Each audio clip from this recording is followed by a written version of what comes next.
Hi friends, my name's host Eric. I'm the host of Talking with Fans People, and this video is about the difference between a TI perspective and a TE perspective. It's about the difference between Jordan Peterson and me.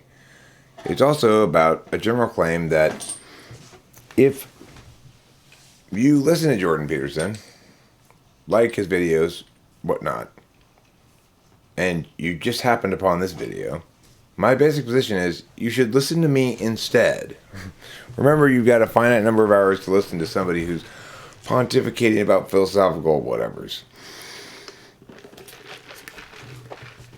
So my position is, if you're directing those hours to him, and you're not directing them to me, in other words, again, you're newly arrived to me, then that you direct those hours to me instead. I know that it's this funny idea, right? That I'm telling you, you should watch me instead of Jordan Peterson. But the reason is because of multiple factors. Mostly that I'm consistently, almost without exception, much more correct than he is, and have much more defensible positions, and understand things better, and etc. I'm going to give a good concrete example that I think should clarify, in no uncertain terms, why and how I'm more right than he is. So we're going to start with a position he and I are in complete agreement about, okay? And we're going to talk about how he and I both justify our perspectives on it. So Jordan Peterson gets angry at what he would call postmodernists talking about rights, and this is how he addresses it. I mean, you can't just have one half of the conversation. They want to talk about what their rights are, but they don't want to talk about their responsibilities.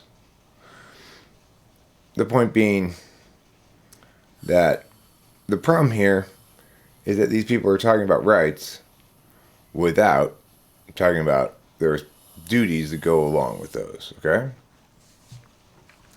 Now, I would agree with him on the basic fundamental premise, 100%, that the parties he's discussing are not talking about duties. But the problem he has is they're not talking about rights either. They're just using that word. So a right is that which confers a duty onto another. If you're going to say somebody has a universal right, it's always a negative universal right. Everybody has a universal right to bodily integrity, for example. Nobody has the legitimate occasion to violate your bodily integrity without your consent unless you forfeit that right in some fashion, like get arrested, commit a crime, go to jail, okay? The only reason...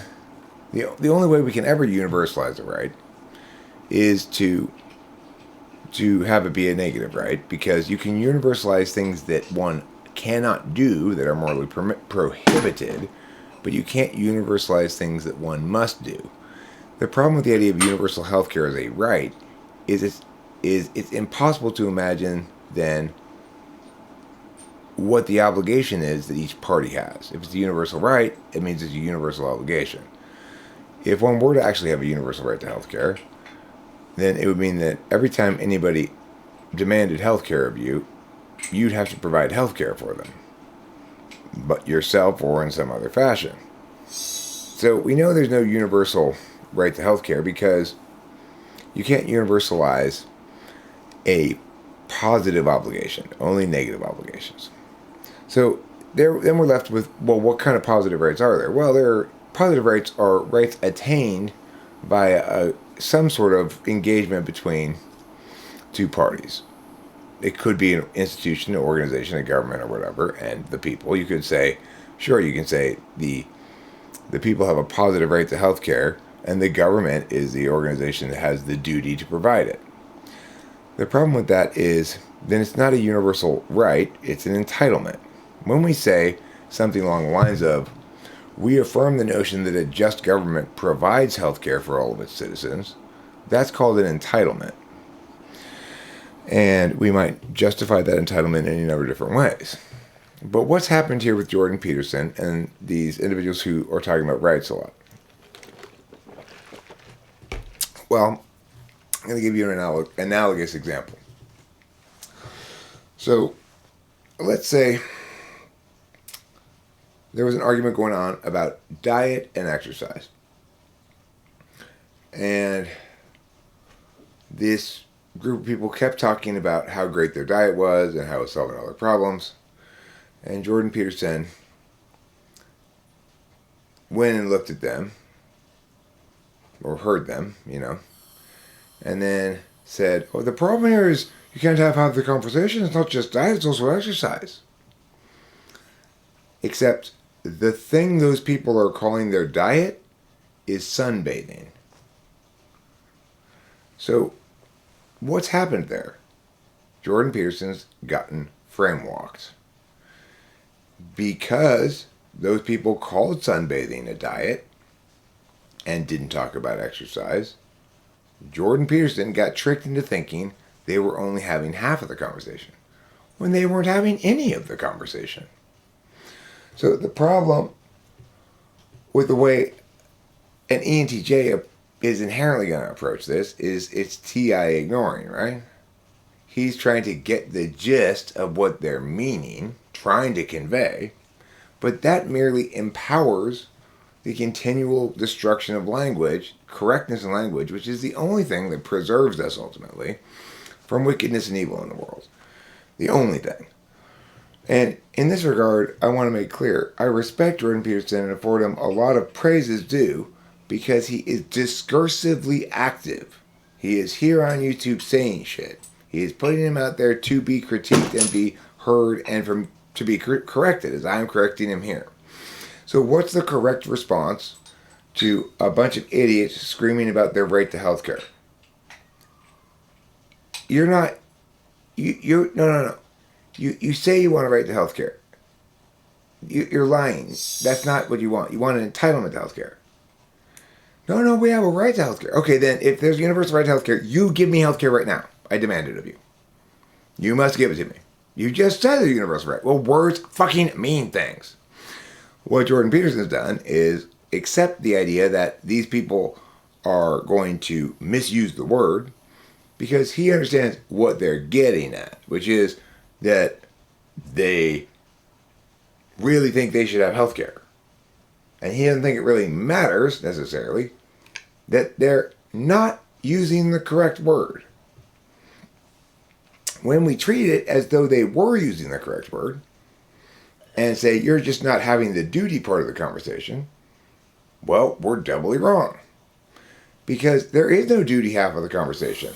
With an entitlement, it's not the duty of the government to fulfill the entitlement.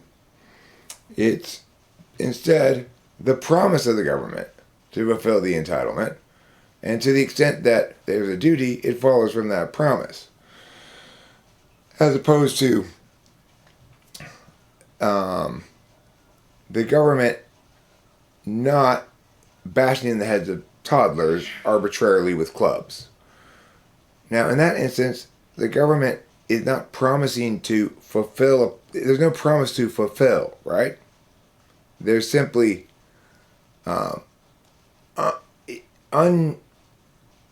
jurisdictionally not acceptable behavior by individuals presumably operating under the pretense of the government job or whatever,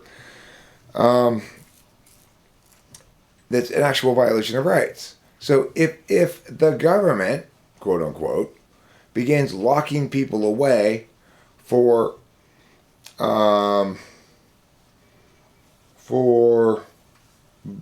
making someone feel bad in a safe space, then the government has failed to fulfill its duty to protect the individual from oppression by other individuals or passionate groups or whatever, right? It has a duty that is constitutional and inherent to government to adjudicate the matters of law that it needs to adjudicate and ensure that no single individuals gets special protection under the law, that everybody gets equal protection under the law, right? But when you're saying that everybody should get health care, you can't claim that that's a duty by the government, right? You can say our government would be better if we, the people, and everybody agreed that let's have single payer health care or something like that. You can certainly make the claim that the world would be more just, or that if we want to do the right thing, that's what we should do, or something like that. But you can't claim that people have the right to it. So what happens when Jordan Peterson responds the way he does? He simply reinforces the idea that people do have these rights that aren't rights at all, and that the problem is they're not talking about the responsibilities that go along with it. Well, here's the thing. Rights don't go along with responsibilities. Rights go along with duties. To say that, like, you know, he basically wants it to be like, these people are talking a lot about what they should get, but not a lot about what they should provide. And that's offensive to him. Okay, but that's using language in a really, really fucking sloppy way. And it's not acceptable, and it continues perpetuating the problem. You keep reinforcing these people's notions that they are using words correctly. That it's okay for them to simply co-opt the word right because it's a powerful word and call whatever they want and say, I have a right to it. That's where it needs to be knocked down. When Jordan Peterson is saying he's playing right into their hands, right? Okay, so let's look at number 2. I've explained this plenty. Knowledge polar and friends. The issue here is he's an ENTJ. And with ENTJs, ENFJs, ESFJs, and ESTJs, you've got one knowledge function that's instrumental, operational, and the other that's blind.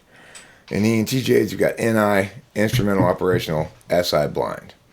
And in all of these types as well, you have one deliberation function ignored and treated like an interface or no function. What does this mean? Well, it means that Jordan Peterson treats TI like an interface no function. He doesn't check to see if the way they are using the word indicates to him that they've chosen the correct word. Instead, he ignores that unless there's a TE need to parse it out. In other words, unless parsing it out becomes a necessary component of his desired outcome. But his desired outcome is not to be correct. It's to direct people's attention towards what he sees as a moral crusade, fundamentally, rather than a logical, a problem of people using words wrong. So you can see this in the ESTJ. They have one knowledge function instrumental, one is blind. Which means if you intuit anything from the fact that they said meow the last 7 times you visited, if you intuit that you probably don't need to check that again, that's standard operating procedure, but they haven't said it explicitly, and you do it on the 8th time, they'll say, hey, why didn't you ask? You know, so that's what it means to have experiential knowledge as a tool function, and NI blind in the ESTJ. In ESFJ, it plays out like that they can't seem to understand what the central point of any given thing in dispute is, and what it means when it's resolved, and whether or not it's resolved, and whether or not it's determinate or relevant to things. It's very frustrating trying to come to... It's very frustrating trying to agree upon singular cascading maps with an ESFJ or an ESTJ. It will never happen. But ultimately, this difference here that I'm articulating about TINE versus TENI is correct and explains why Jordan Peterson's intellectualism is much less nuanced than mine. But there's a couple of other takeaways here I want. It's also the case that Jordan Peterson has a much higher IQ than I do. He's much smarter than I am. He's clearly in the above genius range, from what I understand about his IQ score, and I'm clearly below that, right? And yet, as you can hear in this video, I'm also much more correct than he is, and more intellectually robust. So, and the reason is because I have 4 or 5 as my epistemology functions, and as my knowledge function. The only epistemology function that's undermined in me is the subjective one that doesn't link to what we're doing here at all. So it's like I don't need to worry about. I have every piece of the epistemological attentional matrix I need to actually deal with this shit, and he simply doesn't, you know. But there are also these. So in other words, that word there is smartest ENTJ more wrong than the dumbest ENTP. That's a little bit of an exaggeration, but the gist of it is this. The reason it's basically so is because to ignore logic and think truth is just there to use for something else is to say, hey, wrongness, come over and live at my house forever. In contrast with singular, complete, determinate truth as an absolute value for me, and TI as an operational value, it means I am continually checking to make sure the words are right. Because what Jordan Peterson doesn't seem to understand, and he probably never will, is that even though he and I are both upset about these people clamoring about their rights, he aided and abetted the enemy. Whereas I point out he's aiding and abetting the enemy. Don't go in there and say they need to have the other half of the conversation. That concedes that they've had the first half of the conversation. It concedes that they are talking about rights, because the other half of a rights conversation does involve some discussion of duties. If you say responsibilities instead of duties, then responsibilities come from things other than rights. So I am responsible for a lot of things that don't stem from anybody's rights, because responsibility is not a duty. So when we pretend that we can use some sort of utilitarian mush or competing interest kind of mush to make a determination about a given policy matter, then we sacrifice the only tool that we can ever use to actually make a correct determination about policy matter, which is language.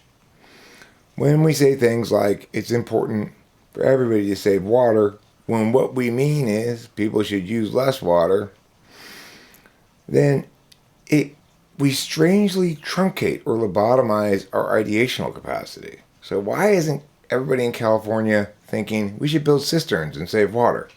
Because that's no longer what save water means in California. It doesn't mean collect it over time. It means the other kind of save, where it's like use less. That is a colloquial meaning of the word, but by constantly using it like that in public service campaigns, somehow this idea that we could maybe solve the drought by having individual homes building cisterns, or at least communities building cisterns, we don't have a whole shit ton of groundwater, but we can keep the water that falls from the sky, more of the water that falls from the sky, for our usage, right? Why haven't I ever even heard about that? Because language matters more than anything else. Language matters more than anything else. If we don't use words correctly, then whatever other solutions, thing, blah, blah, blah, blah, is actually just contributing to the problem. Jordan Peterson is contributing to the problem in multiple ways. He's contributing to the problem because he's not using words correctly. Otherwise, if he were, he wouldn't be treating it as though they had used words correctly when they talked about rights. Number two, he's not factoring in his own particular biases or the fact that particularist factors are determinant sometimes because that's his blind spot. Ultimately, he's in a field he shouldn't be in. The field of psychology is ultimately a field that can only correctly be done right now by true philosophers. And Jordan Peterson is a problem solver. He's a passionate advocate for his vision of the West. But this doesn't require that. This requires a real philosopher. Now, I also want to give Jordan Peterson plenty of credit. He's authentic as hell and deserves credit for that. I heard somebody saying on a video the other day or a premiere chat or something that he's a crybaby. I'm a crybaby too. There's nothing wrong with him crying at all. I love that. I think that makes him real. It means even if he's wrong, well, why do you think he cries and stuff? Because he's struggling with a set of reference points that don't support each other, that don't interweave, that don't make sense under one single larger frame of reference. And so he keeps shifting back and forth between Big Five or other frames of reference to replace what's absolutely necessary and missing from his calculus, which is that overarching understanding that first and foremost, Jordan Peterson himself is projecting Jordan Peterson's frame biases, which are not frame biases that are primarily defined by his experiences or his particular positions on things. In other words, an NI frame bias may play out as rejecting particular experience in favor of conservative positions, rejecting particular experience in favor of liberal positions, rejecting, those sort of specifics aren't what matters here. What matters is the ultimate reality that by ignoring the issue of TI, the fact they were using the words wrong, he let himself get walked into an acceptance of their terms. In other words, he conceded that definitional ground, and that definitional ground is determinant in the argument as a whole. So he will always lose the argument if he tries to tell people who call sunbathing their diet that they're only having half the conversation, that they need to have the other half of the conversation about diet and exercise by talking about exercise too. Because, after all, they're having none of the conversation. So, here's the deal. The other primary vector here is that YouTube unlocks ENTP buffs. If you play video games at these terms, like buffs and stuff like that, make you better version of you. I have my own particular experiences that also played a big factor, being a debate coach and stuff like that. But ultimately, it's YouTube that has empowered me to be so right. And I know that people hate more than anything when I say things like that, right? But I want people to understand the reason it's much more worthwhile listening to me than Jordan Peterson is, I might say it's because I'm more right, but it's because I'm not just me being the smart guy explaining everything to you. I'm not here to be the guru. In fact, in so many of my engagements in the channel, on live streams and in comments and such, I am getting taught stuff as much as I am teaching stuff.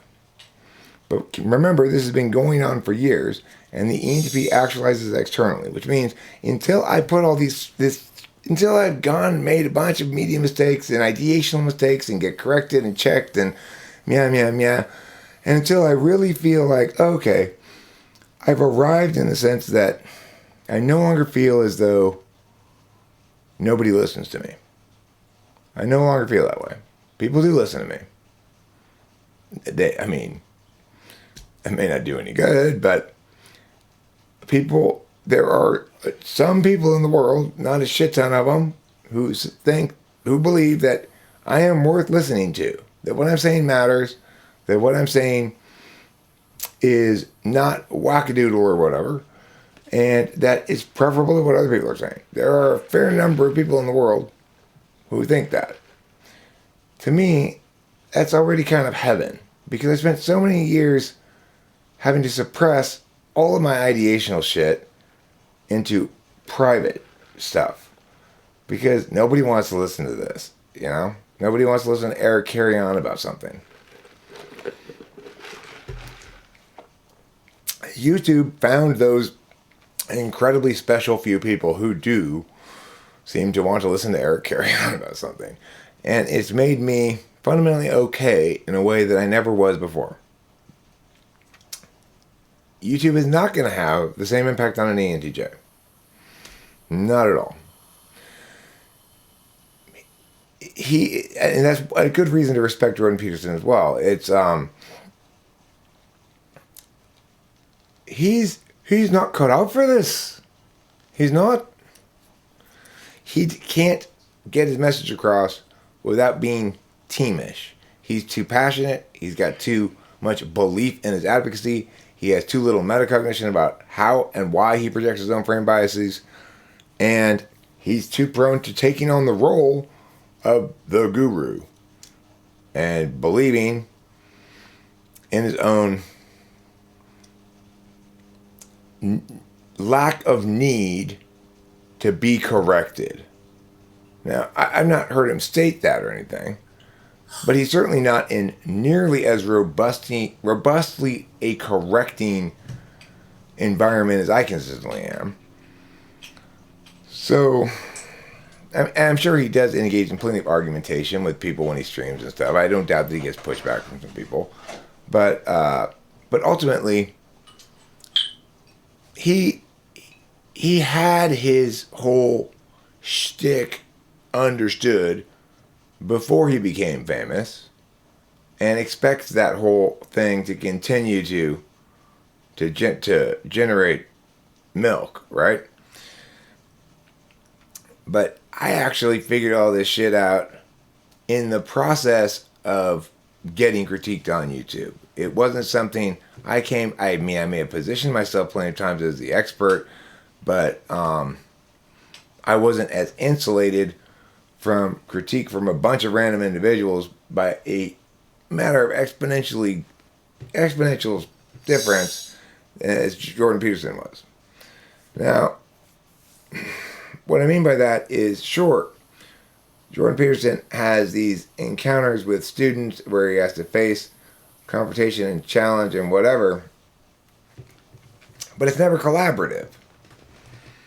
And in this community where we have some incredibly smart people hanging out and very capable intellects, and NTPs a lot, you know, and NTJs too, or NFJs or whatever. But the point is, being super egalitarian ENTP and being TI, meaning as an operational value, you have to reject hypocrisy at all time. I've got to always be trying to perfect it such that it's argumentationally bulletproof, what I'm saying. Nobody's compelling Jordan Peterson to attain that level of correctness. And even if they were, he wouldn't be able to, because he doesn't think truth is an end in itself. He thinks it's an operational value. And because he's ignoring introverted thinking if he thinks he gets the gist of what you mean. That's not a good way to be precise in your language. And being imprecise in your language is the same thing, fundamentally, as inviting wrongness into your home and asking it to have sex with your whole family. So don't do that. And I hope this video wasn't too effy off-putting. I'm sure it was somewhat. I'm sure some of you get to the end of the video and you absolutely hate me because I'm so arrogant and smug or something, even though I'm trying not to be smug in this video, but I don't know, whatever. The point is, it's frustrating to me that we have this big audience of people out there who are interested in important things, and maybe even who have, by and large, correct instincts about important things, and who have at their disposal the correct ways to approach those important things intellectually, namely the correct frames and the correct processes, the correct amount of significance placed on certain kind of conclusions, the burdens, who has the burden to affirm, and so forth, the recognition that arguments are always stated by people, that they only occur in affirmations and negations, all of that stuff, right, has to be understood.